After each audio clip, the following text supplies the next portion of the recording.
Hi. So I thought I'd jump on here really quick. I am doing my exchange right now, and it's been quite a day. Um, it's Tuesday, so I had breakfast with Glenda. We went to a new spot because of the way that my day was set up. I needed to go to someplace that was a little bit closer to what I needed to do. I only volunteer usually once a week and for a couple hours.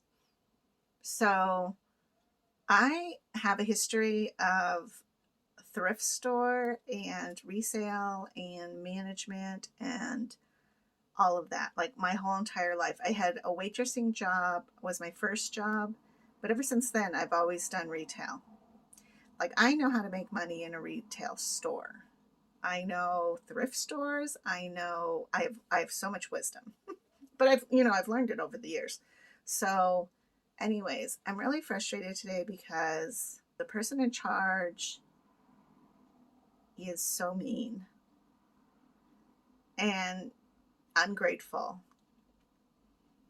And I was instructed to do a certain job, which I did, which was a little bit questionable because it's like, have you ever had a situation where you know how to do a job, but the way that they're doing it is like overthinking it? So I wasn't instructed except for like, here, just do this. So I did that, and then come to find out it was done wrong, but it's not because I did it wrong. It's because I actually went above and beyond what I guess they normally do. So,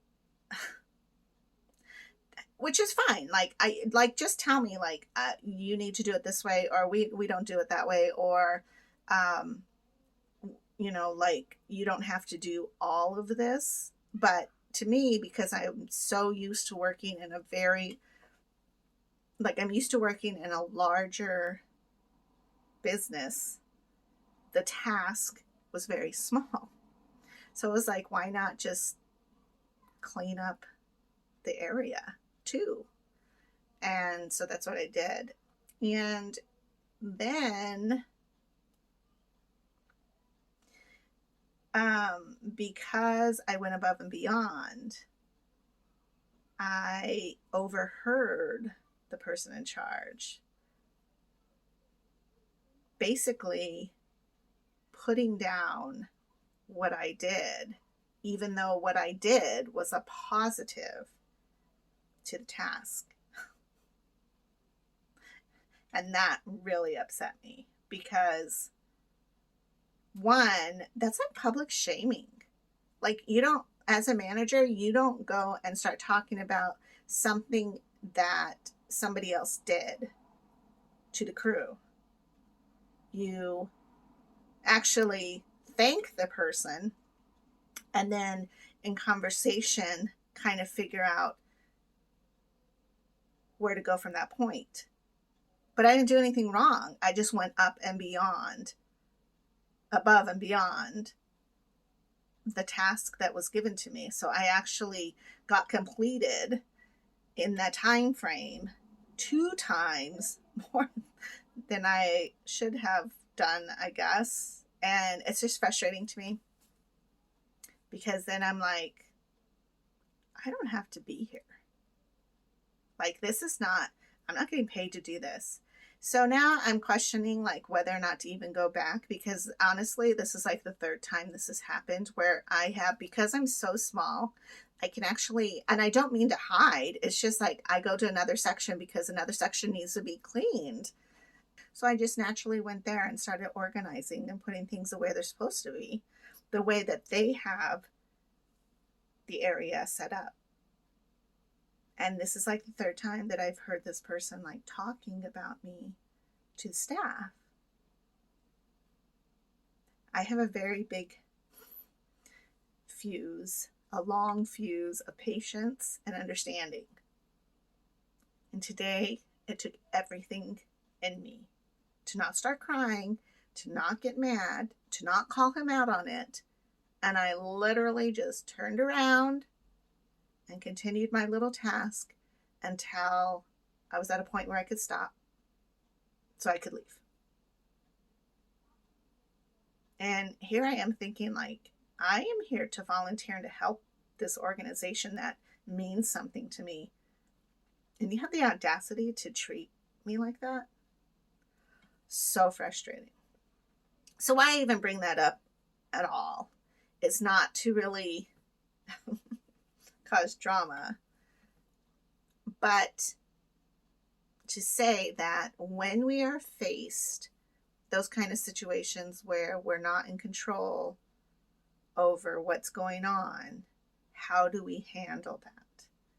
So he was showing some of the staff a certain area that was done that he had fixed, and it was ridiculous. But I walked over and with a smile on my face, and I was just like nodding, and as if I didn't hear anything he had yelled in the store about. It's just so frustrating. Anyways, so I decided I would just listen, and then we laugh. We got, how you get in that weird awkward like, everything's great, and then I just went in the back and I signed out. Oh, and by the way, I have been volunteering here for like 3 months, and my name isn't even on the volunteer list. That tells me altogether. Anyways, so when things like that happen, how do we handle that? Now, maybe you think, oh, well, what does this have to do with dialysis? Well, the problem is on dialysis, you sit in a chair and you think about these things. Probably more so than if you aren't on dialysis or if you're not sitting, because when you're not sitting, you're able to like scoot around and do whatever you're doing, right? You just do your thing. But here, you have time to sit, and now you're dwelling on it. So what I came up with quite a few years ago is I have it's not really a focus board as in like my goals. I do have that at times, but I actually have more of an emotional board, because there are things and traumas that I've had in my life that I have to constantly remind myself that everything's okay. When things like this happen, or life disappoints, or relationships break, or whatever it could be, there's always, for the most part, the little voice inside of you that tells you that you're bad. You're not good enough. You're not smart enough. You don't know what you're doing. They don't like you. Things like that. And so those little whispers are called self-contempt. And self-contempt is a thing that just destroys your inner being, the person that you are, but all of a sudden you become derailed from what the truth is. And so I created this board, and I change it every so often because I can actually see how I'm growing out of different things. I need to be told, and I need reassurance, and I need a lot of affirmation when it comes to my relationship, because I was abandoned, and he understands that. And so he and I together are working through how does he present things to me when he's something in our routine has changed. Like he's not going to be able to come home right away from work, or he's having to go do extra things, or he's come home but now he has to leave again. Those things which seem normal to most people is not normal to me. To me, I panic and I freak out and I think I'm being abandoned. You can see, I really think I'm being abandoned, but that's not the case. So I have to have constant reminders that I'm okay. And that's okay. It's okay to feel like you're not okay, as long as you're trying to figure out how to feel okay in the end. So I will show you that in just a moment. And it's kind of funny because some of it is like, oh, I can kind of put that one away, and I'll print out like little pictures or little inspiring things to help remind me that it's okay. My world's okay. And there are times that I sit in my chair and I think all kinds of things. And then I'll look over and it says, you are going to want to give up. Don't. And yesterday is heavy. Put it down. Just weird little things like that that remind me like, okay, what's my foundation? How do I keep going? Everything's okay. So even though today was quite the shit show, I know that I'm okay. I know like that does not define me. Anyways, I'll show you my board. All right, I'll be right back. Okay, let's see if I can scoot back a little bit. So here's a little bit of what I have up. This is me and Donnie's first Valentine's Day card as a couple. As you can tell, there's some funny things. Like this one I really like. Everything's going to be okay. Chin up. This is really good because this can be me when I get emotional. And then just some other fun little sayings, some pictures of me and Donnie to give me, you know, it's always nice to have pictures like that. There's a bunch of me, but like this one, you're going to want to give up, but don't. Up there is yesterday is heavy, put it down. You know, there's just, this is what I have up for now. And then I will definitely have felt this person quite often. You know, some sadness, depression, and it's going to be okay.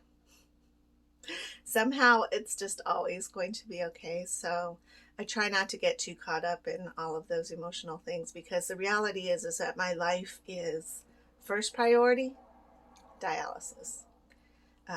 What am I eating? What am I drinking? How am I working out? How am I resting myself? This volunteer situation is not something I have to do. And that's a little bit difficult because I've always been a hard worker and I know how to make things better. That's one of the things that I just strive at. But it's not my job right now. My job is taking care of myself. So I don't know. It's hard. I'll probably cry a little bit and then I'll be okay. I will talk to you guys later though. Have a great day. Sorry, this is a weird video, but you know what? It's a reality. I am still a person. With or without dialysis, volunteering or not volunteering, working or not working, still a person. I still have feelings.